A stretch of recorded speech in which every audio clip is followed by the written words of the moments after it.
Olá, seja bem-vinda, seja bem-vindo ao primeiro episódio do Na Escola, uma série especial em podcast para diretoras e diretores. Este é um projeto da comunidade educativa SEDAC, com a Editora Moderna e a Fundação Santiliana.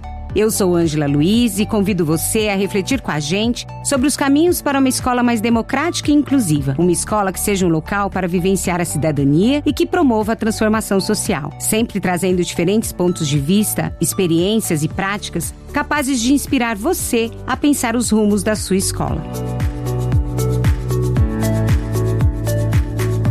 As discussões que vamos trazer ao longo dos episódios da série são fruto do livro Direção para os Novos Espaços e Tempos da Escola. Como diretora e diretor, podem atuar para uma gestão com foco na equidade. A obra foi desenvolvida por nós, da comunidade educativa SEDAC, que temos mais de 20 anos de trabalho em gestão escolar. O livro está fresquinho, acabou de ser lançado pela Editora Moderna e Fundação Santiliana. O nosso propósito com ele é ajudar você, que ocupa uma posição de liderança, a ressignificar os tempos e espaços de ensinar e aprender depois da Covid-19. Afinal, a pandemia fechou as escolas de todo o país e trouxe mudanças que vieram para ficar. Mas que mudanças são essas? O que aprendemos a fazer de diferente e o que devemos manter? É isso que vamos discutir já neste primeiro programa, que conta com a participação de duas convidadas que conhecem como ninguém os desafios vividos em nossas escolas. Estou falando de Juliana Rochner Viana Toniati e de Maura Barbosa. A Juliana é secretária de Educação do município de Vitória, no Espírito Santo. Foi gestora de uma escola de ensino fundamental em Central Carapina, na Serra, atuou como coordenadora da equipe de educação de jovens e adultos em Cariacica e como pedagoga e professora de séries iniciais da EJA. A Maura é coordenadora pedagógica na comunidade educativa SEDAC e tem uma longa trajetória em escolas e redes públicas. Foi ela quem nos ensinou boa parte de tudo o que está neste livro e do que fazemos no trabalho de formação com diretores. Vamos ouvir?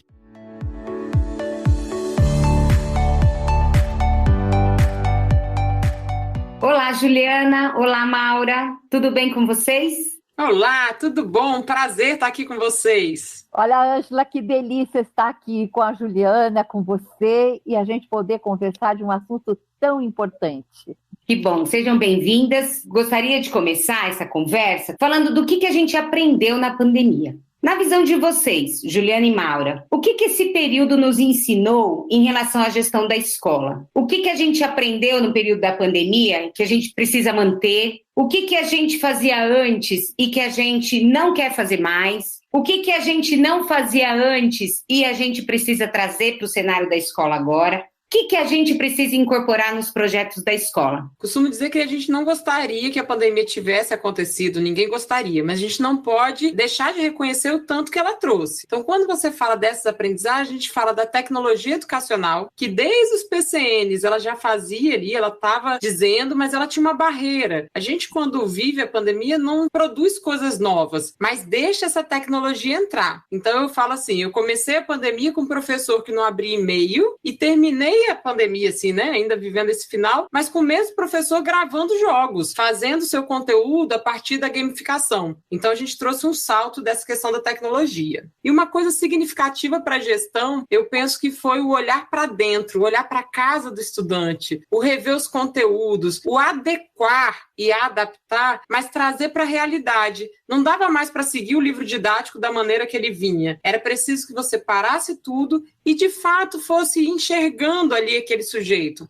Quais eram as necessidades dele? O que a casa dele te dizia? Porque quando ele abriu a câmera, a gente entrou dentro da casa dele, né? E aí algumas coisas que a gente falava, nossa, não imaginava que era assim. Quando você tinha não só a questão da vulnerabilidade, da pobreza, mas da estrutura mesmo, de um monte de irmão correndo enquanto ele tentava aprender e de um monte de coisa acontecendo junto. Então, acho que quando a gente ressignifica esse currículo, a partir da realidade que a gente está enxergando, e isso a gente não pode perder. Então, para mim, o que a gente não pode trazer como velhas práticas é reproduzir as nossas vivências enquanto estudante, porque muitas vezes a gente fala disso, né, de um período que nós éramos estudantes, mas que hoje a sociedade é outra, o contexto é outro, e que a gente precisa, então, trazer essas práticas pedagógicas mais modernas, mais contextualizadas com a realidade. No que você observa nos diretores com quem você convive, quantos você acha que aprendeu conseguiu identificar esse aspecto que você está trazendo? Porque você disse professores que nem abriam o e-mail e terminaram utilizando as tecnologias, diretores que perceberam essas mudanças, a importância de quebrar com velhas rotinas que a escola tinha. Quantos você acha, Juliana? Que percentual você acha que conseguiu construir essa nova visão? Ângela, vou me permitir falar de 2 tempos. Durante a pandemia, eu poderia dizer quase a totalidade. Todo mundo percebeu que era necessário ressignificar, tiveram muitas formações, teve um esforço nacional enquanto entidades, ONGs, de pessoas oferecendo cursos online e as pessoas foram se formando. Mas vou trazer um dado preocupante. Quando a escola retorna para o presencial, que é o momento que a gente está vivendo, esse reconhecimento parece que ficou em casa, também ficou no trabalho remoto. Então, assim, eu penso que todos os diretores vivenciaram isso e perceberam essa urgência, mas que na rotina da escola e nessa correria do presencial, isso de novo está esfriando, e isso a gente não pode deixar. Então, a gente está aqui para provocar e tentar trazer essas situações para que não se percam, né? São os avanços que nós tivemos. Nossa, eu ouvindo a Juliana, eu fico pensando, né? Eu já vou falar aquilo que a gente não pode fazer mais. É fechar a sala que a gente tinha, a sala de computação da escola. Eu acho que ela precisa ser aberta e esses equipamentos precisam estar pela escola, pelas salas de aula. Acho que tem uma outra questão, complementando isso que a Juliana traz, da dimensão que as casas abriram, nós adentramos nas casas. Mas tem uma questão que é muito forte, que é a dimensão da nossa atuação.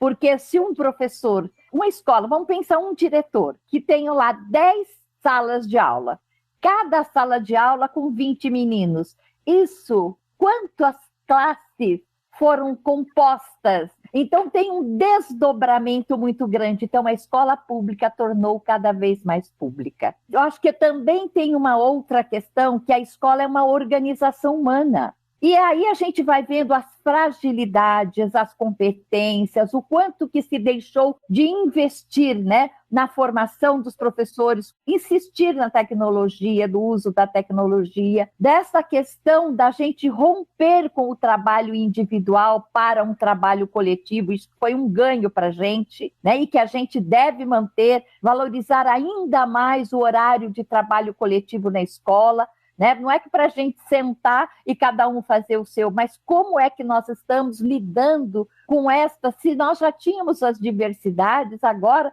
nós temos muito mais. Agora elas estão aí, fazendo parte das agendas da gestão da escola, né? Da gestão da sala de aula e de uma gestão de uma rede. Como é que a gente vai lidar com essas fragilidades, pensando na formação em contexto de trabalho, no acompanhamento e qualificando mais o processo de ensino e de aprendizagem. Acho que tem uma outra questão que a gente não pode deixar de forma nenhuma da gente pensar, é quando a gente fala do projeto político-pedagógico da escola, da caracterização da comunidade. Agora a gente viu que essa caracterização da comunidade, ela nos trouxe dados importantíssimos para a gente rever o projeto da escola. Principalmente, quais são as atividades que estão lá no nosso projeto, que estão priorizando a questão cultural da dança, da música, do teatro, as diferentes expressões para contribuir com esses alunos, né? Com a questão da cultura, que é tão, como diz, né, muitos autores e grandes artistas diz que a cultura é a alma, né? Ela compõe essa alma, né? Nossa alma humana. Então, eu acho que é para a gente poder olhar para o projeto e olhar. A escola é uma organização humana e como é que nós estamos planejando tudo para que, de fato, eles se sintam em interação. Precisamos encantar o conhecimento, a busca do conhecimento. Mauro, eu queria aproveitar um dos tópicos que você tratou em relação à escola que se desconfigurou daquele espaço e daquele tempo, contornado pela sala de aula e pelos espaços da escola, e ganhou novos contornos, porque, como você mesma disse, foi para a casa das crianças, foi para a casa dos estudantes e teve uma escola em cada casa. Considerando toda a dificuldade que a gente viu naquele período, o que vocês acham, Juliana e Maura, que precisaria ser repensado no funcionamento cotidiano da escola para que os tempos e espaços pudessem considerar essas novas necessidades e essa experiência que foi vivida. Porque eu tenho ouvido muito diretores e coordenadores dizendo as crianças não aprenderam nada, como se isso fosse possível, passar um dia e não aprender nada. O que foi aprendido naquele momento em que a escola estava difundida nas casas e hoje, voltando, que espaços e tempos são esses e como a gente poderia dar sugestões para os diretores que nos ouvem de como pensar uma nova organização dos ambientes da escola? Então, Ângela, importante você trazer isso, né? O não aprender nada. A expectativa da escola é uma expectativa ainda engessada. Por mais que a gente fala do projeto político-pedagógico, por mais que a gente desenhe todo esse contexto de aprendizagem, geralmente a gente espera que o aluno aprenda aquilo exatamente que eu ensino. Enquanto a gente tem diversos autores da pedagogia que já nos ensinaram que a gente aprende o tempo inteiro e aprende um com o outro. A escola não tem esse domínio tão controlado do que está sendo ensinado. Então, quando Maura traz esse estar nas outras casas, estar nas outras relações, né? A gente teve tanta vivência, por exemplo, de pais acompanhando as aulas e voltando a aprender também conceitos que mudaram nesse período todo. Então, assim, a gente escuta o pai falar, poxa, eu acompanhei a aula de história e foi ótima. Gente, que maravilha! Às vezes a criança não estava nem tão conectada e os pais estavam ali assimilando aquilo tudo. Eu acho que a gente precisa, sim, rever todos esses espaços agora. Primeiro que a tecnologia ela não pode estar fora da escola nunca mais, porque ela está no mundo. Não dá mais para a gente estar ainda discutindo se vai usar ou não a calculadora. A gente precisa ter avançado com isso, porque a calculadora está no celular. E esse estudante vai usar a calculadora e talvez ele nem use, porque ele já vai usar um aplicativo que já divide as contas. A gente tem as ferramentas e a gente não pode deixar isso para fora da escola. Obviamente, enquanto escola, a gente vai ensinar a calcular, vai ensinar todos os recursos que ele tem para não depender da calculadora. Mas as ferramentas de tecnologia, elas não vão poder mais estar fora desse contexto. Então, penso que os diretores precisam olhar sua conectividade, precisam ver cabeamento, infraestrutura, partes que a gente não enxerga, porque a gente pensa em tecnologia, pensa no computador, e depois reclama que a internet não funciona. Mas para a internet funcionar, depende do gestor, porque, de fato, ele tem que ver o cabeamento, ele tem que ver o que está atrás da parede, que dá conta disso, né? Como é que vai rotear essa internet, como é que vai ter esse acesso, onde vai carregar esses Chromebooks, como é que você carrega um monte de tablet ao mesmo tempo, enfim. Então, acho que a gente precisa cuidar da parte de infraestrutura e da gestão desses espaços. E mais que isso, potencializar o trabalho coletivo. Como a Maura colocou, durante a pandemia, eu me lembro de uma atividade com os professores que estava ficando muito grande, cada professor fazer 5 atividades. Isso era uma prática da escola. Quando você ia propor uma atividade juntando as disciplinas, cada um fazia 5. Só que isso, no contexto do remoto, ficou muito grande, ficou muito pesado. E aí, o que foi preciso? Que os professores sentassem, diminuíssem questões e ampliassem complexidade. E realmente fizessem um trabalho interdisciplinar,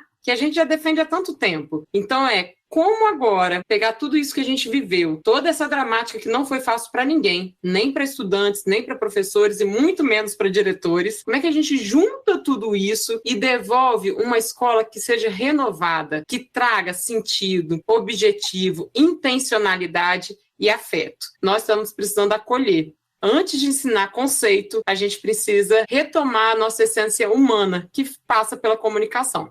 Então, é acolher e prover insumos para garantir. Não é isso, Maura? Olha, quando eu estou ouvindo você, eu fico pensando, né? Porque a gente está pensando na gestão de todo, a gente fica muitas vezes presas aos documentos. Quando você coloca tudo isso, Juliana, a beleza de tudo isso, dessas vivências, precisa vir para os documentos da escola, registrar este momento. Então, o que seria uma mudança? Nós precisamos discutir o regimento da escola. Essa é uma mudança que precisa fazer, porque antes no regimento de muitas escolas no qual que a gente conhece, o que estava colocado? Proibido usar a tecnologia, o celular. E agora? Que sabemos que ele foi super importante para a gente, a questão do uso da tecnologia. Como é que a gente refaz o regimento da escola para não ficar o regimento da gaveta, mas de um regimento vivo, que ele precisa olhar para essa escola, dessa reviravolta da escola, certo? Olhando para a tecnologia, para a formação, para o acompanhamento das aprendizagens, né? Para rever esses espaços como ambiente de aprendizagem neste tempo. E daqui para frente, como é que a gente, não só é para antecipar, agora daqui para frente a gente precisa projetar, né? Como que a gente vai fazer projeções contando com os professores, com os alunos, com os conselhos, como que a gente vai comunicando, porque a escola comunica pelo seu movimento a sua nova concepção de escola, de ensino e de aprendizagem, pensando em tudo isso que a gente viveu e ainda vive. Eu acho que também tem uma questão, quando a Ângela começa a pergunta, e os alunos, eles não aprenderam? Como eles aprenderam a lidar com a vida, com o cotidiano? Quantas aprendizagens essas crianças não tiveram que lidar com a falta, mas a falta da escola, a falta do professor, né? Muitas crianças iam para frente da escola e ficavam querendo entrar para a escola, porque é esse espaço que acolhe. Quantas crianças que lidaram junto com os seus familiares a falta do emprego, a falta da comida? Nós tivemos muita. Então, as crianças estão voltando recheadas de questões que vão nos ajudar a tomar decisões na escola, mas para a melhora de todos, para este coletivo. Acho que é super importante da gente olhar. Quando a Juliana fala, vamos acolher, mas não é fazer a festa no primeiro dia do acolhimento. A gente revela o nosso afeto, o nosso compromisso e o nosso rigor também é pelo planejamento, pelas intervenções, pelo uso dos materiais que a escola tem. A escola tem muitas escolas neste país que tem lá suas almoxerifados, materiais de muitos anos. Vamos abrir, isso é dos meninos, é das meninas. Então, acho que a gente não pode mais negar tudo que a escola tem para esses estudantes, ter acesso a tudo que eles estão lá. E aí, Juliana, continuando a conversa. Eu ia só complementar aqui, Maura, pensando nesses espaços, a gente também precisa pensar que a escola não é mais um espaço físico. Quanto que a gente pode conectar os nossos alunos a alunos do mundo inteiro? Agora a gente pode conectar quantos palestrantes, contadores de história, pessoas que vivenciaram projetos, pessoas que saíram da periferia e hoje são referências nacionais em diversas áreas. Por que a gente ainda tem essa ideia da escola dentro da caixinha, né? Então, só fiquei aqui viajando enquanto você falava e pensava nisso. Vamos manter a escola aberta. Essa janela para o mundo que se abriu com a internet e que agora a gente sabe usar, a gente, né, no início a gente perdia tanto tempo pedindo, fecha o microfone, fulano, seu microfone está aberto. E no final a gente já estava dando show aí de encontros virtuais. Ainda vai faltar o abraço, o aconchego, o cheiro, né, nesses encontros. Mas a gente pode conectar os nossos estudantes com o mundo inteiro. E isso de uma maneira que tem como agregar muito, né? E eu fico pensando, quando você diz abrir a janela, fazer visitas a museus, a shows, né? Fazer passeios, né? Porque a gente tem aí tantos guias, temos aí sites, né? Plataformas.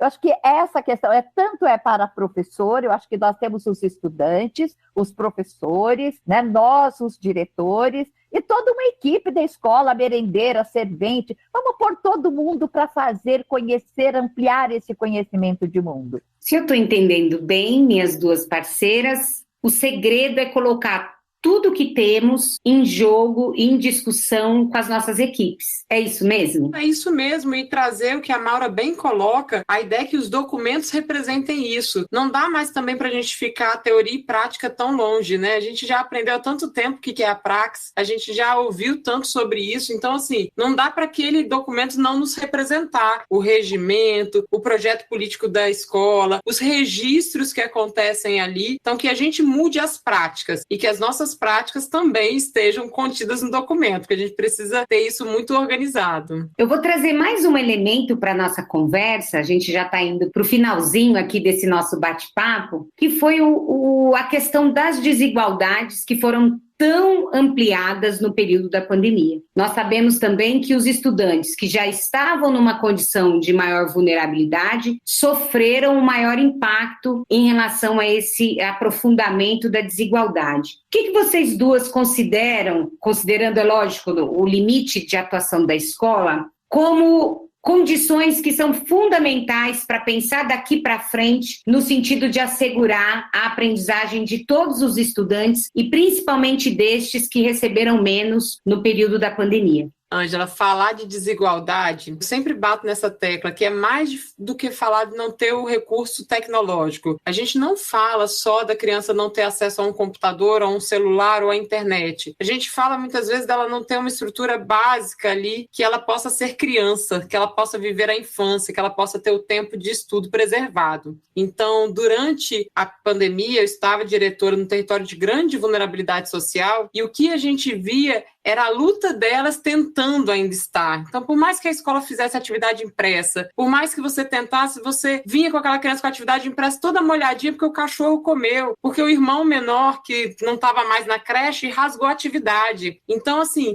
tantas coisas permearam essas crianças. Nós tivemos índices de violência doméstica que aumentaram consideravelmente, a miséria aumentou consideravelmente e isso não pode ficar do portão para fora. Isso tem que vir para o portão para dentro. A gente não pode receber essas crianças que ficaram, sim, desamparadas um período muito grande em relação às suas atividades escolares, mas também de outras políticas públicas sociais ali que acabam, dando condição da escola ser escola e cuidar dessa parte cognitiva. Então, assim, o que é possível da gente perceber isso enquanto território mesmo? Os professores conhecem essa rua? Ou eles vêm só na rua principal? Porque eu falo assim, nos bairros mais vulneráveis, às vezes a rua principal onde passa o ônibus, ela é bonitinha. Mas se você descer e andar uma rua para o lado ou para o outro, você descobre um outro contexto. Os professores passearam pelo bairro, sabe? Entenderam que estudantes são eles? Quais são as especificidades desse território? Quais são as necessidades dessa criança? E, a partir disso, fazer um planejamento real. Assim, a minha briga é para que a gente seja franco com a gente mesmo. Não adianta eu estar aqui falando dos conteúdos, dos componentes curriculares do 6º ano, se esse 6º ano não se alfabetizou. Quem é o nosso aluno de 6º ano hoje? Ele foi 5º ano passado, que as atividades ficaram aí alternando, entre presencial e não presencial. Ele foi 4º ano em 2020, com a escola totalmente fechada, porque em 2020,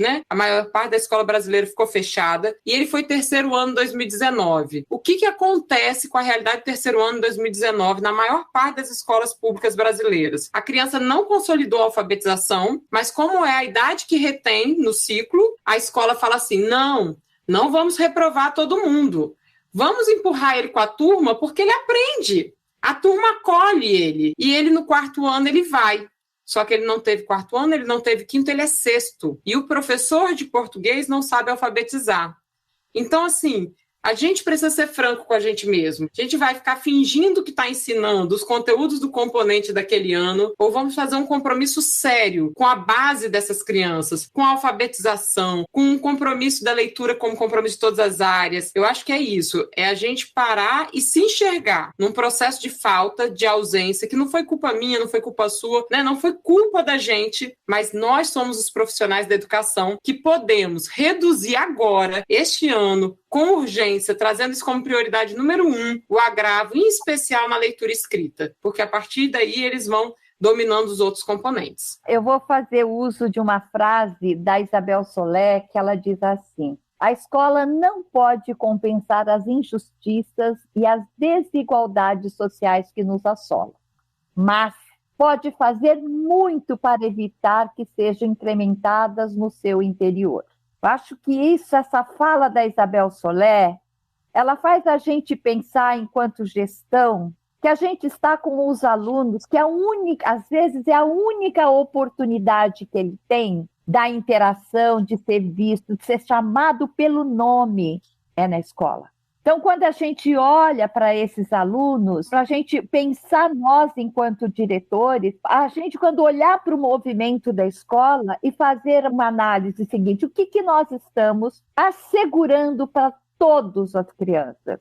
Eu vou voltar a falar sobre a questão da biblioteca, os melhores livros, os professores com seus coordenadores, os melhores planejamentos. Não podemos baratear um planejamento ou a intervenção porque eles são pobres. Porque a pobreza é uma condição, mas o intelecto das crianças não pode ser tratado da mesma maneira. Eu acho que essa questão cognitiva, apostar, sabe, porque os alunos se sintam olhados, desafiados, para que eles possam seguir o seu projeto de vida, a sua trajetória escolar, e que ele tenha do lado muitas pessoas torcendo por ele. E torcer por ele é dar condições e apostar e acreditar que o pobre, que o carente, ele aprende, às vezes, o que falta? Falta repertório. Falta um olhar mais cuidadoso, porque a vida lá fora já está com um olhar desviado dessa parte da população. Então, nossa escola precisa, como diz a Juliana, ter um olhar convergente para todos os alunos, para o funcionário, para os professores, para que eles sintam, nesse cenário, eles possam atuar. Diretor, ele é aquele que organiza o cenário, para que todos possam se apresentar, né? E serem aplaudidos. Aplaudidos, não estou dizendo só da palma, mas ser aplaudido pela vida. Eu acho que essa é a grande questão, né? Apostar. Criança, aprendem. E aprende se a gente fazer na escola, ter momentos para eles se exibir, sabe? Os professores junto com os alunos. E todo mundo precisa ser olhado, pensando sempre que o cognitivo precisa ser valorizado. Às vezes faz uma comida gostosa fora e lá dentro da sala de aula o planejamento não é tão cuidado e tão apetitoso e tão desafiador como está lá fora. E aí, Maura, acrescento que é despertar desejo, né? Sonho. Como que o território de vulnerabilidade ele é privado disso? Então, a criança da periferia, ela precisa que alguém olhe no olho dela e fale, você vai. Ah, você vai. Eu tenho certeza que você vai. E aí, para onde ele vai ter condição de escolher. Mas muitas vezes ele está num passo antes, ele nem pensou sobre onde ele quer chegar, porque ele não acredita que ele vai. Então, assim, somos nós que somos esse olhar que impulsiona. E aí o diretor é o olhar que impulsiona os professores. Professor com o olho brilhando, aluno com o olho brilhando. E quem cuida dos professores? Os diretores. E aí vão ter outros momentos para a gente pensar, quem cuida do diretor? O diretor também precisa ser cuidado, mas ele lá, é ele que tem como afetar cada profissional da comida, da merenda, do porteiro, da secretaria, para que não falte o olho no olho, que acredite, que diga para esse menino, sem precisar de palavras, que nós estamos aqui torcendo por ele e dando as condições concretas para que ele conquiste os seus objetivos.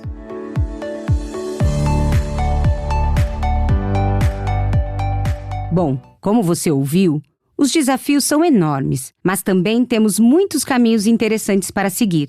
E para enriquecer ainda mais essa reflexão e nos inspirar, nós vamos ouvir agora o quadro Direto da Escola, que a cada programa vai trazer uma experiência inspiradora que vem de alguma escola do país. Direto da Escola. No programa de hoje, o depoimento é do diretor João Paulo de Araújo. Ele é da Escola Estadual Dr. Pompílio Guimarães, no distrito de Piacatuba, em Leopoldina, na zona da Mata Mineira, uma região rural onde quase não tem internet. Ele vai contar como foi a experiência da escola durante a pandemia. Vamos ouvir. Quando a pandemia se instalou, em março de 2020, a nossa escola ela tinha muita ciência de quais eram as possibilidades, de quais eram os desafios, quais eram as fraquezas e quais eram as reais necessidades do nosso território num contexto de educação com escola fechada. A gente sabia muito bem que grande parte dos nossos alunos, 40% dos nossos alunos, estavam localizados na área rural sem acesso nenhum à internet e os outros 60% estavam localizados aqui no nosso distrito, mas numa região mais periférica, e também tinham dificuldade de ter esse acesso à tecnologia. Então, a gente sabia ali, início de 2020, né, quando foi proposto o ensino remoto, que aqui na nossa escola, esse ensino remoto não poderia ser mediado por tecnologia, principalmente porque nós somos uma escola inclusiva e que respeita essas individualidades e busca criar soluções para essas dificuldades da comunidade. E foi pensando nisso que a escola, né, desenhou uma estratégia para driblar essa dificuldade imposta aí pela falta de acesso à tecnologia e garantir o acesso à educação mesmo num contexto complexo de pandemia. Então, a gente criou uma estratégia que tinha como base fazer entrega mensal de material impresso para esses alunos, e o grande diferencial que não era apenas um material impresso, mas era um material impresso que buscava uma formação integral, que buscava garantir o aprendizado do aluno mesmo num contexto de dificuldade, de escola fechada, que trabalhava competências socioemocionais, que buscava garantir o direito de acesso à educação, mesmo numa situação muito difícil. Então, a gente preparou material individualizado para os alunos, respeitando os tempos de aprendizagem, né, e buscando nos atentar a todo momento para o princípio de inclusão. Esse trabalho que a gente realizou durante a pandemia, que nos possibilitou uma série de coisas, mas entre elas, a gente destaca aqui, talvez seja o principal, é ter garantido que esses alunos conseguissem ter acesso à educação, ao seu direito constitucional de acesso à educação, mesmo no contexto de dificuldade, como foi a pandemia da Covid-19.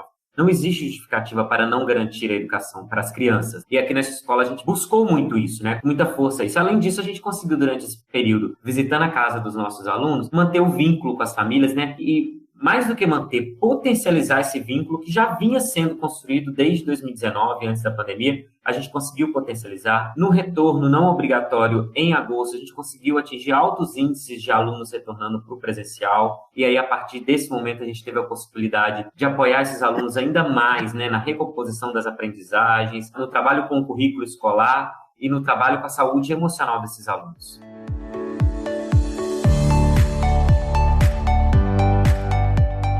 A gente está chegando ao final do programa. E para terminar, vou deixar uma dica para quem está nos ouvindo.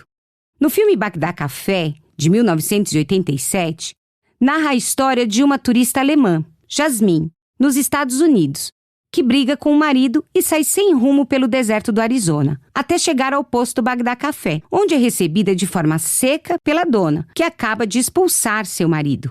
As duas mulheres aprendem a conviver. Jasmine, aos poucos, se acostuma com os clientes e hóspedes do motel. O filme permite pensar sobre a importância do olhar cuidadoso de quem chega sobre o espaço e as pessoas. Embora não seja um filme com intenção educativa, permite a reflexão sobre a análise de contexto e estabelecimento de vínculo e a valorização da atuação de cada pessoa no funcionamento de uma instituição.